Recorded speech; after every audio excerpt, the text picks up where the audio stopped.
Bonjour et merci de nous retrouver pour Un cœur qui écoute, votre rendez-vous hebdomadaire de spiritualité. Et aujourd'hui, nous allons parler de beauté et nous allons en parler en compagnie du frère Martin. Bonjour. Bonjour. Vous êtes carme, ça se voit à votre habit, au couvent de Montpellier.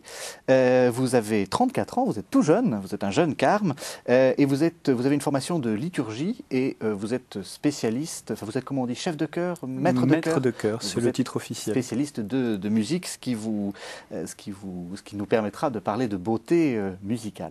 Et justement, une fois n'est pas coutume, au lieu de nous lire un texte, vous allez nous faire entendre une musique. Alors, expliquez-nous de ce que c'est. Alors, nous allons écouter un poème de l'Herbré qui a été mis en musique par Marcel-Joseph Godard, qui d'ailleurs a écrit cette mise en musique pour un carmel, le carmel de Mazille. Nous allons l'écouter interprété par un chœur de femmes. Nous allons l'entendre à 3 voix égales de femmes sur un poème qui touche au mystère pascal, la mort du Christ et sa mise au tombeau. Mais je pense qu'après, c'est les vers eux-mêmes qui vont nous guider.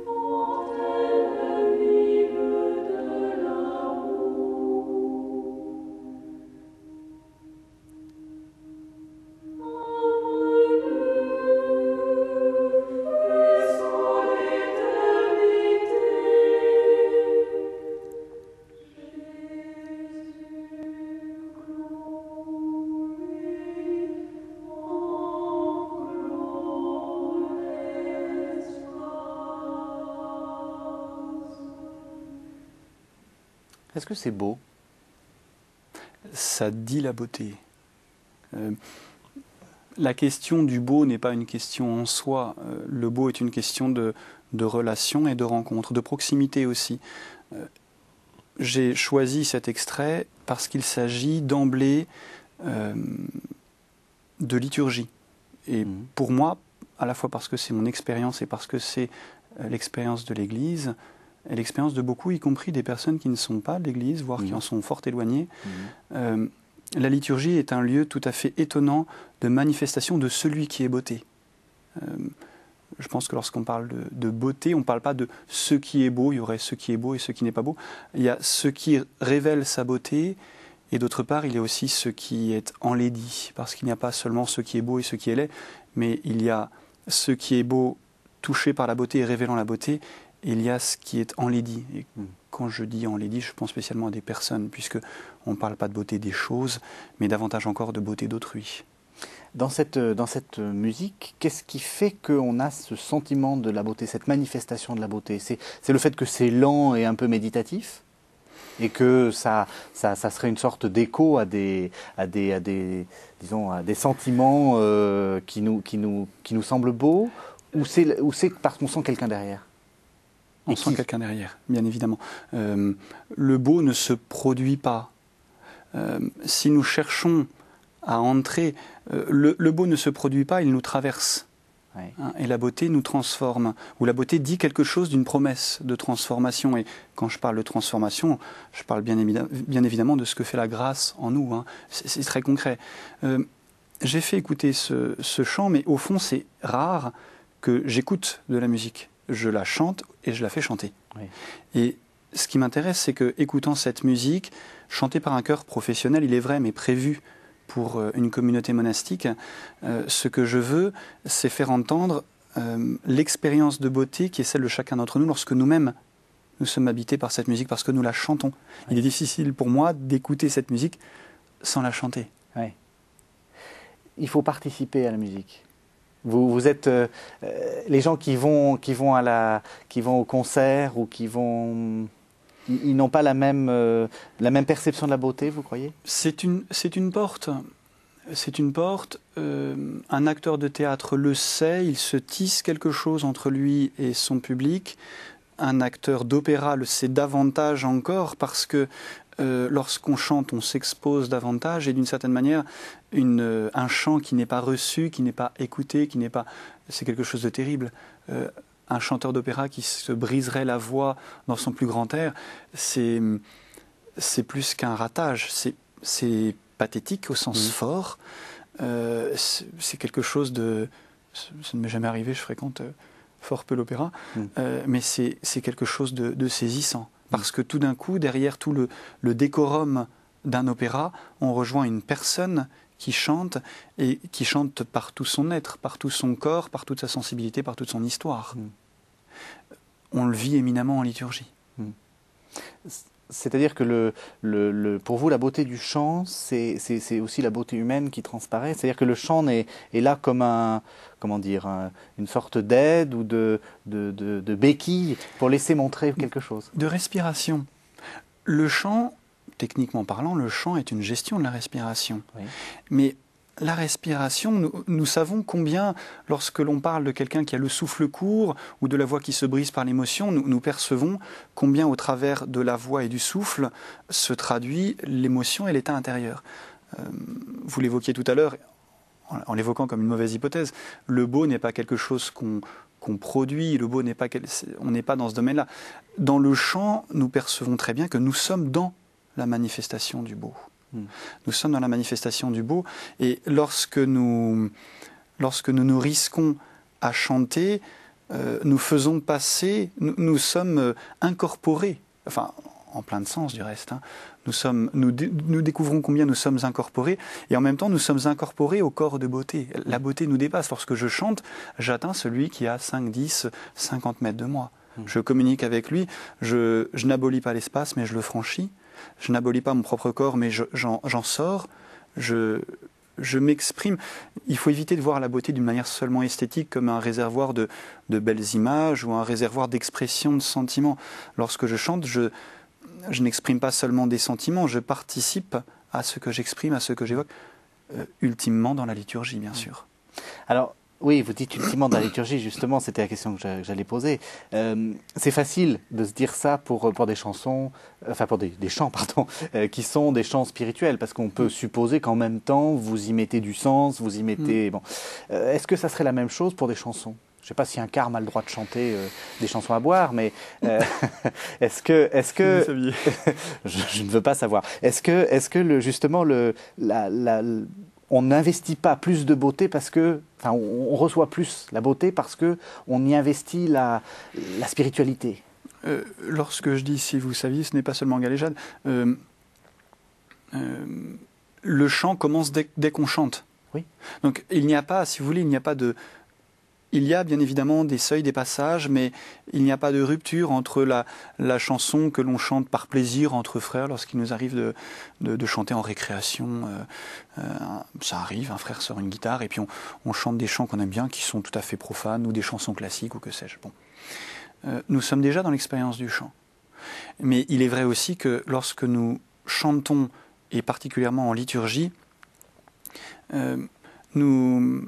lorsque je disais que nous ne puisons pas dans le chant des réservoirs d'expression de nos émotions, nous recevons cela même que nous chantons. Je pense, c'est une expérience que je ne fais pas, je ne suis pas prêtre, je ne suis pas diacre, mais un prêtre ou un diacre qui chante l'évangile, même s'il a une voix tout à fait modeste, mais tout le monde a une voix, c'est sa voix. Même s'il a une voix tout à fait modeste, et même si le ton de chant de cet évangile est très simple, en chantant l'évangile, il n'ajoute pas de la solennité à la proclamation de cet évangile.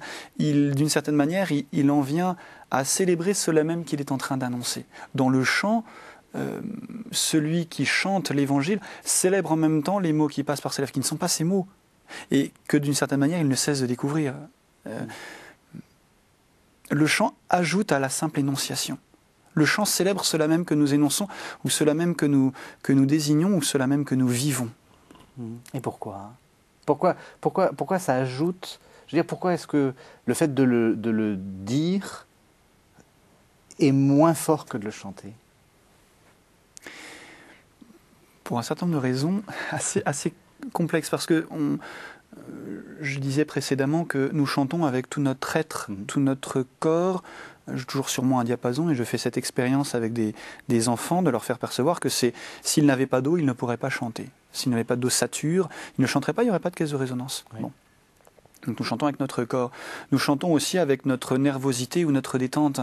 Nous chantons aussi, et lorsque je dis tout cela, nous chantons avec des éléments que nous ne maîtrisons pas. Il est beaucoup plus facile d'avoir un discours posé, cohérent, parler, que chanter. Lorsque nous chantons, nous nous lançons. Se lancer à parler, c'est déjà quelque chose. Mais en venir à chanter, c'est tout autre chose. Il y a une forme, en conséquence, d'exposition. Il y a à la fois une exposition et une incorporation. L'expérience que je fais en liturgie au couvent, où ce n'est pas tant moi qui chante, je fais chanter, j'essaie d'aider les frères, les sœurs, les laïcs à chanter. L'expérience que je fais durant une vigile pascale, par exemple, c'est à la fois une exposition de chacun de ceux qui chantent, on est 200, 250, 300, et en même temps une incorporation. C'est un seul corps de chant qui nous unit, qui nous assemble.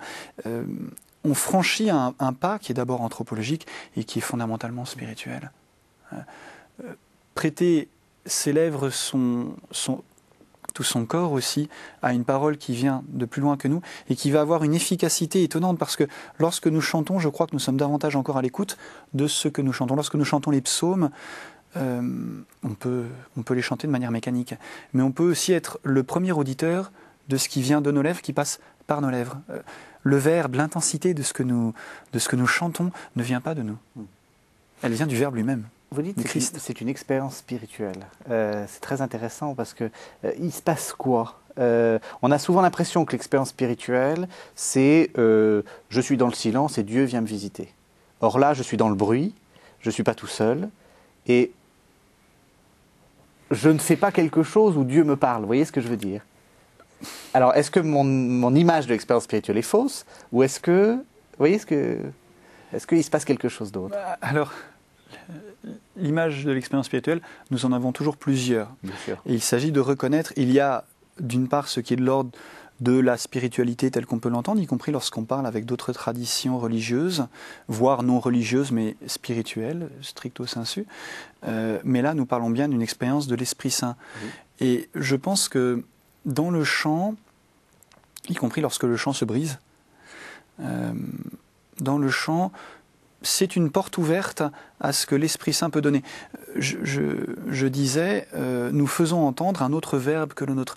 La puissance du verbe dans notre chant, ça peut être la puissance de mon intention de signifier, de communiquer, de célébrer. J'espère que nous sommes nombreux à faire cette expérience, qu'un autre, soudain, est le véritable auteur, non pas seulement du discours, mais du chant. Le véritable, celui qui célèbre vraiment, c'est le Christ ressuscité. Lorsque c'est des expériences très fortes qui me reviennent, mais durant la veillée pascale, lorsque successivement, au couvent, je fais chanter 3 jeunes filles ou 2 jeunes filles et une sœur qui annoncent le Christ ressuscité, qui le chantent, c'est pas de la mise en scène. Bien évidemment, tout le monde a en tête les femmes au tombeau, mais c'est pas de la mise en scène. On n'est pas en train de monter un théâtre.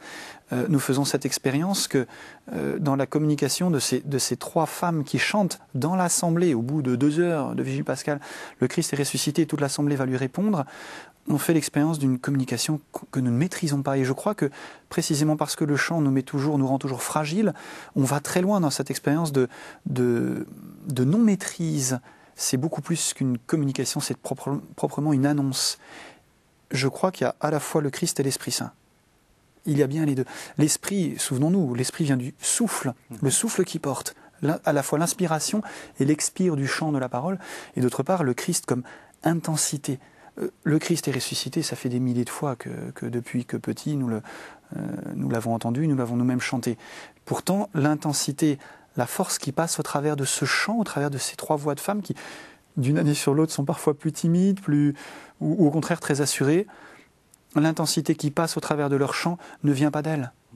Et parce que dans le chant, nous faisons cette expérience qui est, encore une fois, d'abord anthropologique, mais qui, avec l'Esprit Saint, est déployée, cette expérience d'être soudain court en souffle, et pourtant une parole d'une puissance, y compris sonore, bien plus grande que le discours habituel nous traverse. Lorsque nous faisons cette expérience-là, nous laissons l'Esprit Saint, au travers de notre corporéité, nous faire percevoir combien il est maître de notre existence et combien il laisse le Verbe, le Christ, parler en nous. Et c'est là où ça devient beau, parce qu'on revient à la beauté. Oui, oui. Dans la beauté a une dimension, un caractère fondamental de manifestation. Oui. Ce en quoi la beauté et la grâce sont très proches. Il y a des beautés qui ne manifestent rien. Je suis frappé dans nos villes de voir des publicités qui ne, en général des femmes du reste, pas forcément de manière provocante, mais en tout cas d'une manière qui n'est pas très belle, justement. C'est, comme on dit, c'est une beauté très plastique, c'est une beauté très froide. Entre elle et nous, outre le fait que ça n'est que du papier, il y a une vitre. Il n'y a pas de communication, il n'y a aucune manifestation d'un espace commun d'accueil, d'un espace possible de rencontre. Oui. La beauté qui se manifeste, c'est plutôt la beauté de celui qui se manifeste, la beauté de celui qui se donne. C'est pour ça que, d'emblée, nous avons commencé sur la liturgie. La liturgie est pour moi le lieu indépassable, oui, j'ose le dire, le lieu indépassable de beauté. Techniquement, c'est probablement pas parfait. J'ai la chance d'avoir des musiciens professionnels, moi qui ne le suis pas de manière professionnelle. Ce que je leur propose au plan technique est très pauvre par rapport à ce qu'elles vont jouer le samedi ou le dimanche à l'Orchestre national de Montpellier. Et pourtant, l'expérience de beauté qu'elles font, tout un groupe d'amis violonistes et violoncellistes, l'expérience de beauté qu'elles font est tout à fait unique parce que c'est pas une beauté qui vient de nous, c'est la beauté de celui qui se donne. Beauté, manifestation, don et aussi renversement de celui qui accepte qu'il lui soit donné ce qu'il ne peut prendre par lui-même. Donc, si je vous comprends bien, la différence entre la photo, disons, de mode que vous trouvez pas forcément belle et le chant, c'est que l'une est gratuite, enfin l'un est gratuit, le chant, et l'autre a des intentions derrière. Est-ce que c'est ça? Alors c'est clair. Est-ce que la beauté ne doit pas être... c'est Kant qui disait que l'art ne doit pas être mercenaire, c'est-à-dire qu'il ne doit pas se faire payer pour faire son office. Est-ce que c'est le cas? Alors c'est déjà une première chose. On peut aussi ajouter avec Merleau-Ponty que je glose, pour approcher ce qui en est de l'être, l'expérience de l'être, il faut l'art. Il faut seule la création artistique qui nous saisit. Encore une fois, si j'ai pris l'exemple du chant, et on en a parlé au début, c'est pas simplement le chanteur d'opéra, si fort soit ce qu'il nous propose, c'est le chant qui nous habite, nous, le chant auquel nous communions. Il faut une telle expérience, une telle création artistique pour approcher ce qui pourtant n'est pas créé et n'est pas notre œuvre, qui est l'être. Oui. Et ultimement, l'être qui se donne avec générosité, le Christ lui-même, en qui Dieu se donne. Donc c'est le désintéressement, enfin le fait de vouloir faire quand on a une intention derrière, on est sûr qu'on va manquer la beauté. Je dirais les choses autrement. Oui. J'entends bien, et c'est important de le souligner parce que de nos jours, la beauté, on vend des choses belles. Oui. On vend des objets beaux d'ailleurs. Ce ne sont que des objets, ce ne sont pas des choses. Elles n'ont plus leur mystère de choses. Alors ça va être très difficile de s'approcher du mystère d'autrui. Oui. Bon.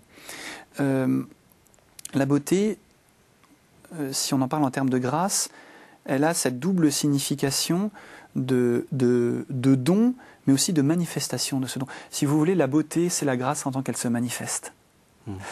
Il ne suffit pas que la grâce soit agissante dans nos vies, il faut encore qu'elle se manifeste comme la grâce. Charis en grec, qui est le terme utilisé dans le Nouveau Testament, repris de l'Ancien Testament, le terme charis pour les Grecs, c'est d'abord le caractère avenant du visage, la beauté du visage. Mais cette beauté, elle n'est absolument pas gratuite. La beauté du visage est toujours une beauté qui rassure, qui réassure chacun d'entre nous dans la vie. Et dans la vie en tant qu'elle est donnée. Notre visage, nous n'en profitons jamais nous-mêmes. Ce sont toujours les autres qui en profitent. C'est pareil d'ailleurs d'une harmonie. Lorsque nous chantons au couvent, il n'y a plus de soliste, enfin s'il peut y arriver, mais c'est rare. Les expériences les plus fortes sont celles d'une assemblée tout entière qui chante selon ce qu'est chacun. Jeune, vieux, homme, femme, doué, pas doué, jolie voix, pas jolie voix. L'harmonie est toujours beaucoup plus grande que la beauté des voix séparées. Du reste, la beauté n'est que dans l'harmonie. Et alors, celui qui chante faux, ou celui qui parce qu'il y a des gens qui vous disent, moi j'aime pas l'art, j'aime pas les choses, il manque Dieu? J'espère que tous ceux qui chantent faux ne manquent pas Dieu. Il faudrait déjà faire un gros travail pour expliquer que des gens qui chantent faux, oui, d'accord, mais qui sont incapables de chanter, c'est très rare. Aux répétitions de chant, quand j'ai des personnes qui disent « Oh, vous savez, mon frère, ça sert à rien d'essayer avec moi, je chante faux », je ne le crois pas une seconde. À moins d'avoir des déficiences auditives, mais même ça se corrige. Et puis, La question, elle n'est pas là. La question, elle n'est pas dans la technique, si importante soit-elle. On ne peut pas faire... Il n'y a rien de mercantile dans l'art. En revanche, c'est vrai qu'il y a une technique, une exigence. Ça, c'est vrai. Oui. Mais elle est d'autant plus facile à accepter dans son exigence, dans sa discipline, que ce n'est pas ce qui nous mène vers le Dieu qui se donne, c'est le Dieu qui se donne et qui s'est révélé en sa beauté, qui nous a déjà touchés, donc qui nous attire. Nous sommes déjà, si vous voulez, dans le rayonnement de sa beauté. Notre liturgie est une réponse. Notre chant est une réponse. Alors même des personnes qui chantent faux, j'imagine, je suppose, je passe pas mon temps à l'assemblée à écouter, j'écoute l'assemblée que j'essaie d'accompagner et de diriger. Mais j'essaie de ne pas être trop attentif à celle qui chanterait trop fort ou trop faux, ou que sais-je. D'abord parce que je suis toujours bouleversé, assez renversé par la beauté qui s'en dégage. On ne ferait pas aussi bien avec... si, techniquement, on ferait mieux, mais on ne serait pas aussi disponible à celui qui veut se donner au travers de son corps, de son Église. On ne serait pas aussi disponible si on était exclusivement professionnel. Alors on va quitter quelques instants la beauté, parce que dans cette émission, nous posons des questions rituelles, et je vais vous les poser, mais je pense que vous allez y revenir à la beauté. Ma première question, c'est quel conseil donneriez-vous à quelqu'un qui vous dirait « J'ai envie de devenir chrétien, par quoi dois-je commencer ?» Je le prendrai par la main. J'aurais beaucoup de mal à lui parler. Je le prendrai par la main. Je voudrais le conduire en un lieu où toute liberté restant sauve pour lui, il puisse être touché par quelque chose de la beauté de l'Église. Je m'occupe avec des laïcs et d'autres religieuses d'assemblées de prière hebdomadaires dans ma ville, et notre intention est de, si l'Esprit Saint le veut bien, de faire en sorte qu'au travers de nos chants et de notre prière, les personnes qui rentrent dans cette église, que nous ne regardons pas, nous sommes nous devant l'autel, nous prions, dans une semi-clarté, que ces personnes soient touchées non pas par nous, par la beauté de nos chants, mais par la beauté de l'église et du Christ qui se reflète sur l'église, pour parler comme le Concile, qu'ils en soient touchés. Encore une fois, parce que je crois que la grâce est rayonnement. On ne va pas conduire les gens au Christ en les poussant. Je crois que le Christ attire. Deuxième question. Si le Christ devait vous apparaître dans cette vie, à quel moment et dans quelle activité jugez-vous qu'il serait plus digne de le recevoir ? Digne. Ça, c'est très délicat. J'aimerais que ce soit à la fois au Vendredi Saint et à la fois à la Nuit Pascale, qui pour nous sont forcément distendus dans le temps, mais c'est un seul acte du Père qui donne la vie jusqu'à donner la vie à celui qui ne vit plus par lui-même, jusqu'au Fils qui ne vit plus par lui-même. Qu'est-ce qui me bouleverse le plus en ce qui regarde la beauté du Triduum Pascal, qui est comme le sommet de notre existence, en sa célébration? Je pense à cet hymne du Vendredi Saint que je ne peux pas chanter sans être au bord de l'émotion chaque année. La parole en silence se consume pour nous, l'espoir du monde a parcouru sa route. Voici l'heure où la vie retourne à la source. Il n'y a plus rien de visible. Dans notre église du vendredi, il n'y a même pas la croix. On n'a même pas encore célébré l'office de la croix. C'est le dépouillement total. Et en même temps, j'ai sous les yeux ce Christ, cette icône du Christ, quelque part dans un Carmel de Pologne, où le Christ reste un crucifié. On a enlaidi l'homme à ce point-là. Et pourtant, la beauté de la vie qui est la plus forte au moment où il est vraiment mort sur la croix va surgir. D'où en même temps ce désir que si un jour j'entends de nouveau mes sœurs chanter « Le Christ est ressuscité », que ce soit à leur invocation que le Christ apparaisse. Et dernière question. Au jour du jugement, qu'aimeriez-vous que Dieu vous dise ?